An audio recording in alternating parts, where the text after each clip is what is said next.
तो किसी भी फाइनेंस स्टूडेंट के लिए या इन्वेस्टर के लिए जस्ट लाइक मी ये समझना हमें बहुत ज़रूरी रहता है कि जब भी हम किसी भी इंडस्ट्री को एनालाइज कर रहे हैं या रीड कर रहे हैं उस इंडस्ट्री के बारे में, तो हम उसको हमेशा जीडीपी से क्यों कंपेयर करते हैं, जीएनपी से क्यों नहीं।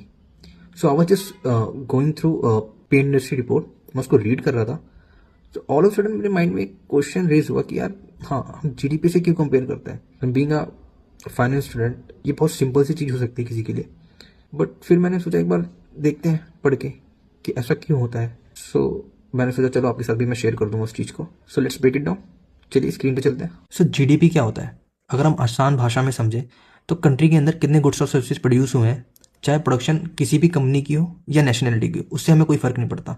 लेट्स से अगर हमारा राइस का प्रोडक्शन हुआ है कंट्री के अंदर, या कार्स मैन्युफैक्चर हुई है, या mobile phone, hair cut, banking services, तो इन सब की हम टोटल वैल्यू को ऐड कर लेते हैं जो शो करता है इंडिया की जीडीपी, अगर सिंपल भाषा में समझा जाए तो चलिए आप समझते हैं कि जीएनपी क्या होता है। तो ग्रॉस नेशनल प्रोडक्ट, तो ये शो करता है कि कंट्री के रेजिडेंट ने कितने गुड्स और सर्विसेज प्रोड्यूस किए हैं, चाहे वो कंट्री के अंदर प्रोड्यूस किए हो या कंट्री के बाहर, उससे हमें कोई फर्क नहीं पड़ता। और अगर हम बात करें कि हम जीडीपी को कंसीडर क्यों करते हैं इंडस्ट्री से कंपेयर करने के लिए और जीएनपी को क्यों नहीं करते, तो उसका मेन रीजन है कि जो इंडस्ट्री है वो शो करता है डोमेस्टिक इकोनॉमिक एक्टिविटी को। डोमेस्टिक इकोनॉमिक एक्टिविटी क्या होता है, आप सिंपल भाषा में समझो, जितने भी प्रोडक्शन हुआ है या जितने भी बाइंग और सेलिंग हुई है या इन्वेस्टमेंट हुई है वो कंट्री के अंदर हुई है, ठीक है। तो ये कंट्री की इकोनॉमी को रिफ्लेक्ट करता है। जीडीपी दिखाता है ओवरऑल इकोनॉमी का साइज, और इंडस्ट्री उस इकोनॉमी का पार्ट होता है। जैसे industry growth mainly domestic economic activity पे डिपेंड करता है, मतलब लोकल प्रोडक्शन, कंजम्पशन, डिमांड और इन्वेस्टमेंट्स। इसलिए हम जीडीपी से कंपेयर करते हैं क्योंकि वो डोमेस्टिक प्रोडक्शन को एक्यूरेटली शो करता है। जीएनपी में फॉरेन इनकम भी आ जाता है जो इंडस्ट्री के रियल डोमेस्टिक ग्रोथ से मैच नहीं करता।